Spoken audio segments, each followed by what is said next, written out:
आनंद की माताजी आपसे मिलने आई हैं।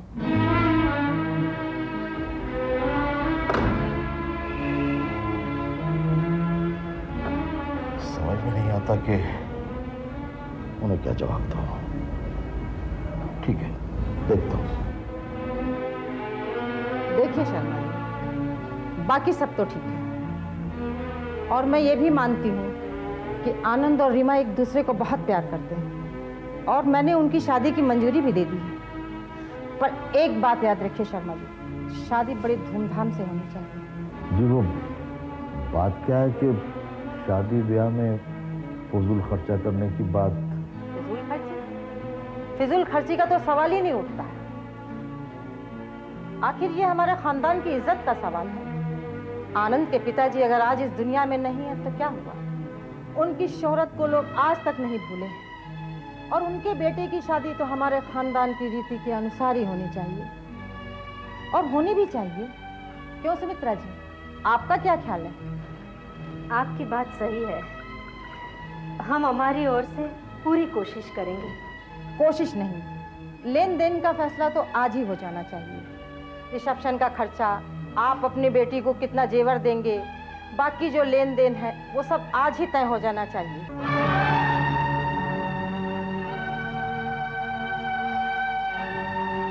रीमा, समय कितना जल्दी बीत गया। आज 6 महीने हो गए। कई मुश्किलों का सामना करना पड़ा लेकिन आखिर जीत हमारी हुई। हमारे घर वालों ने हमारी शादी की मंजूरी भी दे दी है और आज मेरी माँ तुम्हारे घर गई है तुम्हारे माता पिता से मिलने, हमारी शादी की तारीख पक्की करने। हाँ वो मैं जानती हूँ, मगर एक बात बताओ, अगर मेरे घर वालों ने इनकार कर दिया होता तो मैं तुम्हें भगा कर ले जाता। रीमा, याद है अपनी पहली मुलाकात? हाँ। हम इसी गार्डन में मिले थे।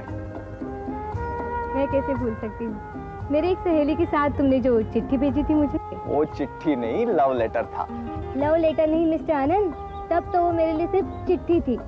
ये बात और है कि उसके बाद हम दोनों में प्यार हुआ। अब तुम उस चिट्ठी को लव लेटर कह सकते हो। बाप रे, 6 बज रहे हैं, हमें चलना होगा।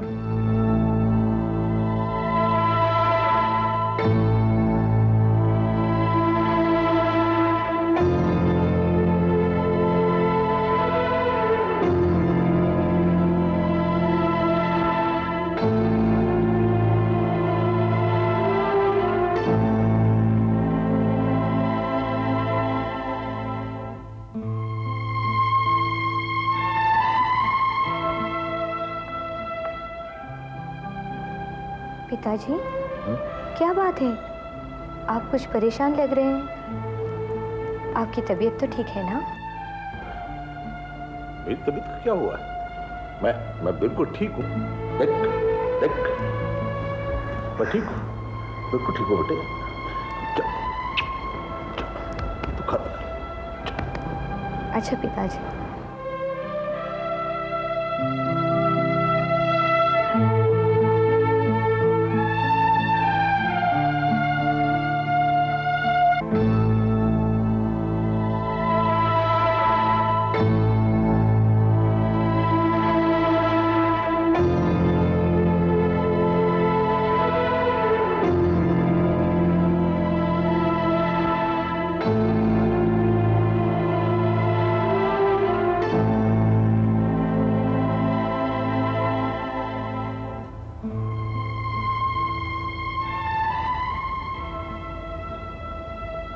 रीमा की शादी के बारे में आपने क्या सोचा है?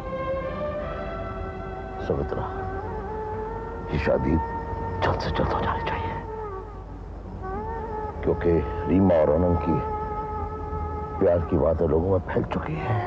वो तो मैं मानती हूँ, लेकिन शादी में जो खर्चा होगा उसका क्या? जेवरात, दहेज, रिसेप्शन और बाकी सब कुछ मिला के 5-6 लाख का खर्चा हो जाएगा। इन सब रुपयों का इंतजाम कहाँ से होगा? ये बात तो सच है, लेकिन क्या कर सकते हैं सुमित्रा? अमीर होना भी एक सजा है। लोग अभी यही समझते हैं कि मैं बहुत अमीर हूं, लेकिन पिछले चंद वर्षों में बिजनेस में जितना नुकसान भुगतना पड़ा है और अब हमारे पास क्या है ये सिर्फ हम दोनों ही जानते हैं। और तो और ये बंगला भी तो गिरवी रख चुके हैं, वरना इसे बेचकर शादी का इंतजाम कर सकते थे, पर ये बात किसी से कह भी तो नहीं सकते ना। मुझे लगता है हमें अब उनसे सब कुछ कह देना चाहिए। रीमा और आनंद की माँ को हमारी परिस्थिति से वाकिफ कर देना चाहिए। अगर हमारी असलियत जानने के बाद आनंद की माँ ने रिश्ता तोड़ दिया तो?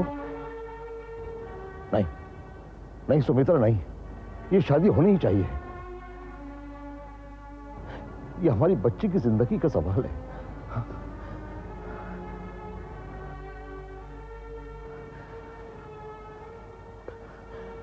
कोई ना कोई रास्ता तो निकालना ही पड़ेगा ना।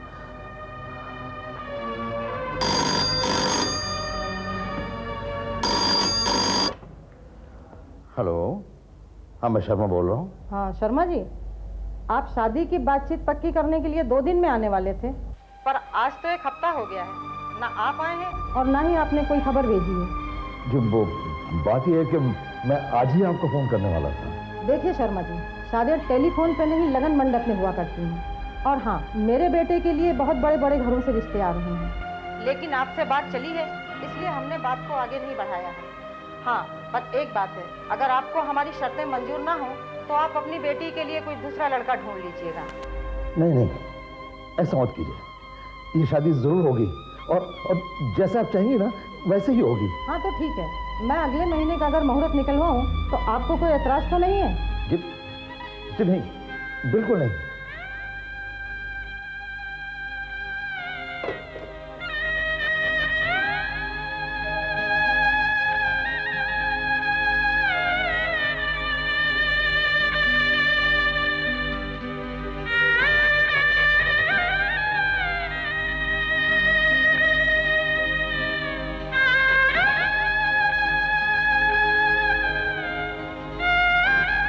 क्या सोच रहे हैं आप? आइए चाय पी लीजिए। हाँ हाँ सुमित्रा, तुम और रीमा सोहनलाल के बेटी की शादी में जाने का इंतजाम करो। मैं तुम्हारे और रीमा का टिकट बुक करा लेता हूँ। नहीं नहीं, अपनी हालत तो आप जानते ही हैं। फिजूल आने जाने का खर्च होगा, हम नहीं जाएंगे। तुम कैसी बातें कर रही हो? अरे जब हम किसी की खुशी में शामिल नहीं होंगे तो हमारी बेटी की खुशी में कौन शामिल होगा? आप समझते क्यों नहीं? देखो, अगले महीने हमारी रीमा की शादी है और फिर 2-4 दिन की ही तो बात है। तुम लोग चले जाओ और 2-4 दिन में वापस आ जाओ। लेकिन रीमा की शादी के लिए पैसों का इंतजाम कहाँ से होगा? और आप अकेले यहाँ पर? तुम इसकी चिंता बिल्कुल मत करो, मैं सब देख लूंगा, समझे? शर्मा जी, बहुत दिनों के बाद आप आए, कहिए मैं आपकी क्या सेवा कर सकता हूँ? रत्नाकर जी, मेरी बेटी की शादी अग्रवाल के बेटे आनंद से तय। हाँ जानता हूँ मैं। तो आप तो ये भी जानते हैं कि आजकल मेरे हालात कुछ ठीक नहीं चल रहे हैं। अक्सर बिजनेस में ऐसा होता ही रहता है, आज खोया कल पाया भी जा सकता है। क्या है कि अगर थोड़ा सा कर्ज मिल जाता तो। बेटी की शादी के लिए? जी हाँ। देखिए शर्मा जी, मैंने आपके साथ बिजनेस किया है, एक दूसरे को सलाह मशविरा दिया है। आज मैं आपको एक सलाह दूं, ये शादी तोड़ दीजिए। ये आप क्या कह रहे हैं रत्नाकर जी? शर्मा जी, आप अपनी बेटी की शादी ऐसी जगह कीजिए जहां दहेज न देना पड़े और खर्च कम हो। देखिए, मैं आपकी बेटी की शादी करने को तैयार हूं। क्या? यहाँ एक भी पैसा दहेज के लिए बिना। रत्नाकर, तो इसमें नाराज होने की क्या बात है? देखिए शर्मा जी, मैंने आपकी बेटी को देखा है, वो मुझे पसंद है। तुमको शर्म आनी चाहिए। तुम ये भूल रहे हो कि तुम 2 बच्चों के बाप हो। भाई, मेरी बीवी तो मर चुकी है ना, इसलिए तुम मेरी बेटी से शादी करना चाहते हो? तो इसमें कौन सी गलत बात है? भाई, मैं क्या दूसरी शादी नहीं कर सकता? और फिर आपकी बेटी को मैं हर खुशी दूंगा।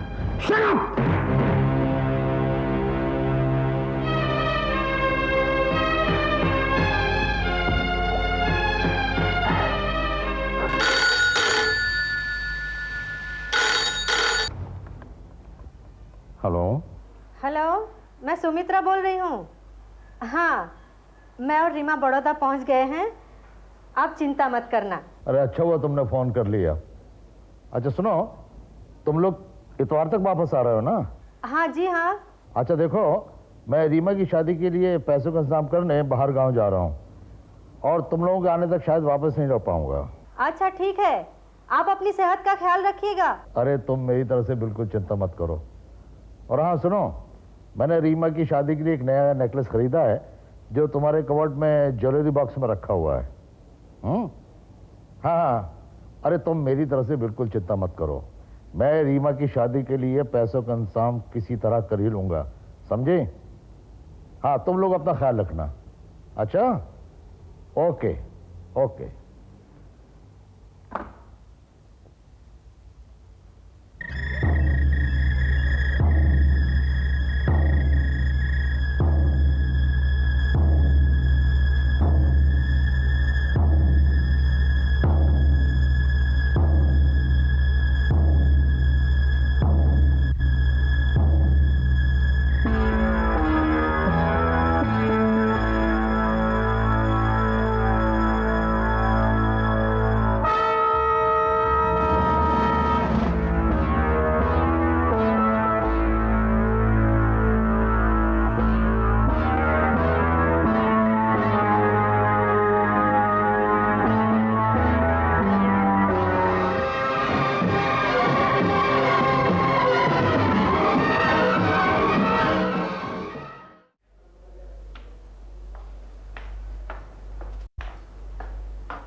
टोनी, तुम कमरे की तलाशी ले लो, मैं अभी आता हूं।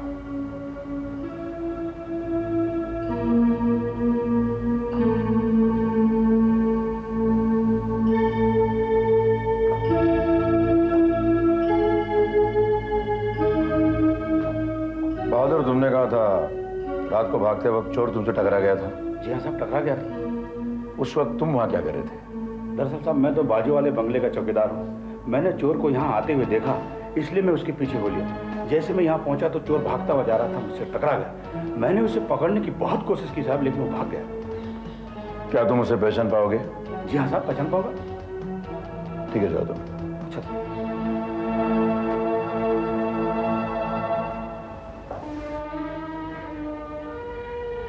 सुमित्रा जी, घर में से क्या क्या चोरी हुआ?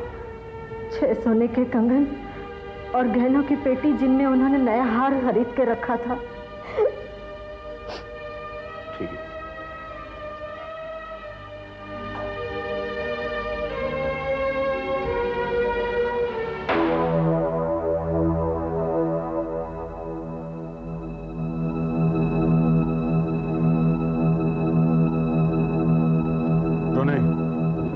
कुछ पता चला?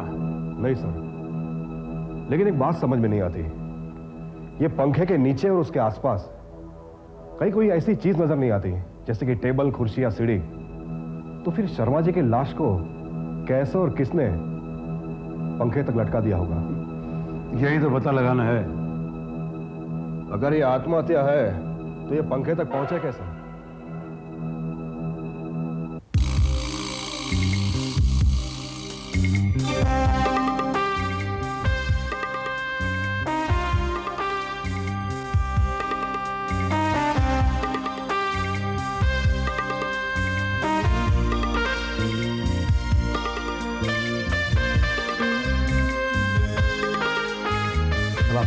चलो। बहादुर जी साहब। उस रात चोर के अलावा और किसी को तुमने शर्मा जी के घर के आसपास देखा था? जी नहीं साहब। हाँ, मैं अपने बंगले के बाहर खड़ा था तो मैंने देखा कि 2 आदमी बड़े बड़े ट्रंक लेकर शर्मा जी के घर में घुसे और थोड़ी देर के बाद वापस चले गए। जब वो वापस चले गए तब उनके पास वो ट्रंक्स थे? जी नहीं साहब।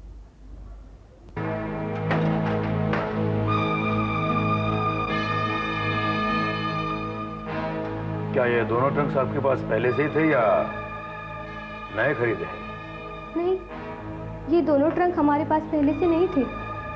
शायद पिताजी ने हमारी गैर मौजूदगी में खरीदे हो।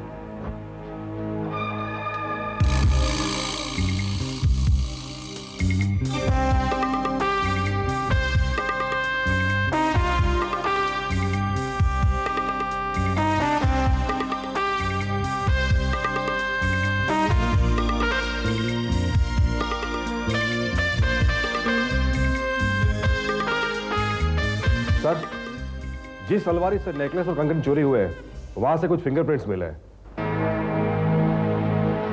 घर वालों के फिंगरप्रिंट को छोड़कर अगर और किसी के फिंगरप्रिंट मिल जाए तो फौरन पुलिस के रिकॉर्ड से चेक कर लो, शायद कोई सुराग हाथ लगे। Yes sir.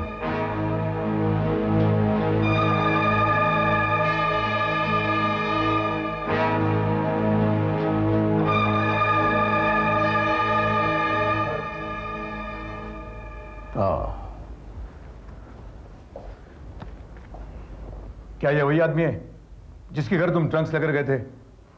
जी साहब, वही है। जो ट्रंक्स लेकर तुम गए थे वो खाली थे या उसमें कुछ सामान भरा हुआ था? खूब भारी था सर। भारी था? क्या तुम बता सकते हो उसमें क्या हो सकता है? साहब ये तो नहीं बता सकता, लेकिन क्या? उस ट्रंक के पत्रे जो थे ना साहब, बहुत ही ठंडे थे। वैसे ठीक है, तुम जा सकते हो।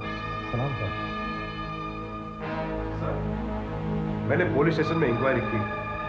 मिस्टर शर्मा के घर में अलमारी में जो फिंगरप्रिंट्स मिले हैं ना, वो कल्लू के फिंगरप्रिंट से बिल्कुल मिलते जुलते हैं। कल्लू?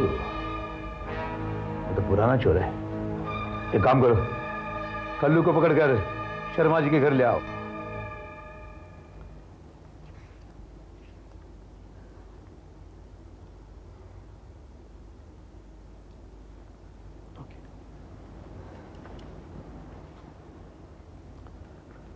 ठीक है सुमित्रा देवी, अब ये सारे पेपर्स मैं इंश्योरेंस कंपनी को भेज देता हूँ। उसकी कोई जरूरत नहीं है।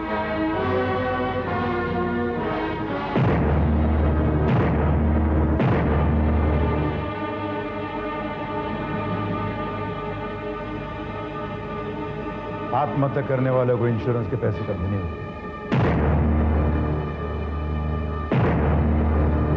मतलब?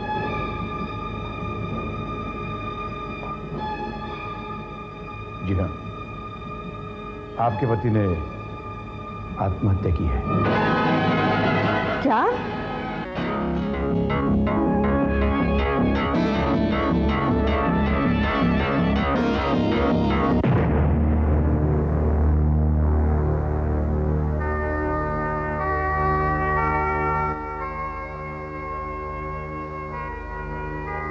मिस्टर शर्मा ने कैसे आत्महत्या की होगी यह मैं अभी आपको दिखाता हूं।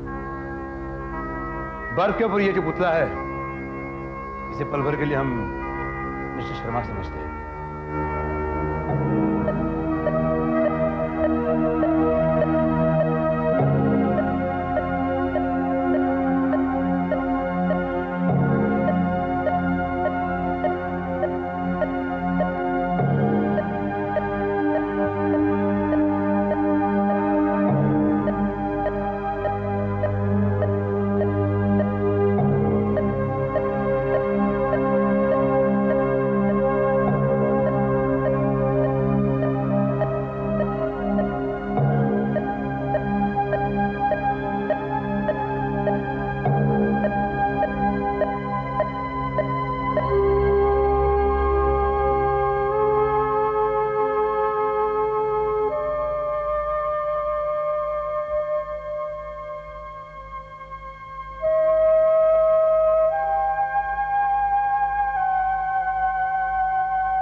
कमांडर, आप कैसे कह सकते हैं कि शर्मा जी की मौत ऐसे ही हुई है?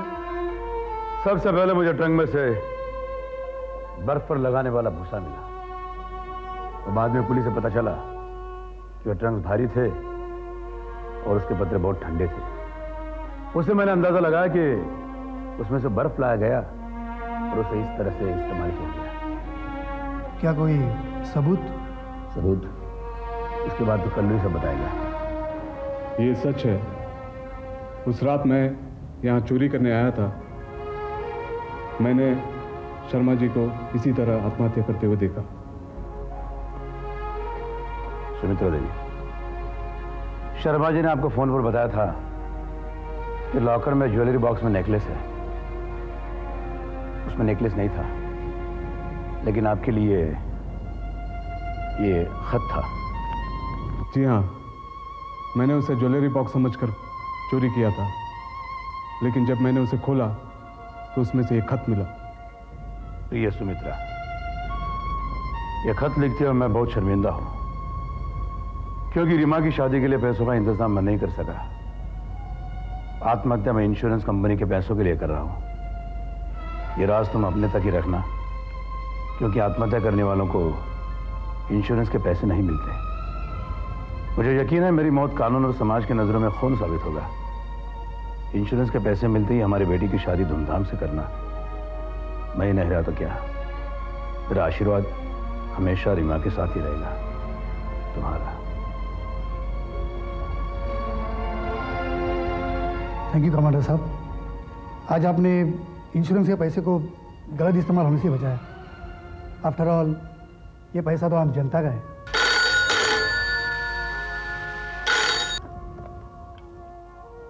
हेलो, मैं रीमा बोल रही हूँ। बेटा जरा टेलीफोन अपनी मम्मी को दो, तुम्हारी शादी के विषय में उनसे कुछ बात करनी है। माफ कीजिए, जिनके घर में दहेज लेकर बेटे का सौदा किया जाता है, उनके घर में मैं बहू बनकर नहीं जाना चाहती। शाबाश रीमा, मुझे तुमसे यही उम्मीद थी। मिसेस शर्मा, जिन पैसों के लिए आपके पति ने मौत को अपनाया, वो पैसे तो आपको नहीं मिल सकते, लेकिन मैं आपसे वादा करता हूं कि रीमा की शादी करवाने की जिम्मेदारी अब मेरी है।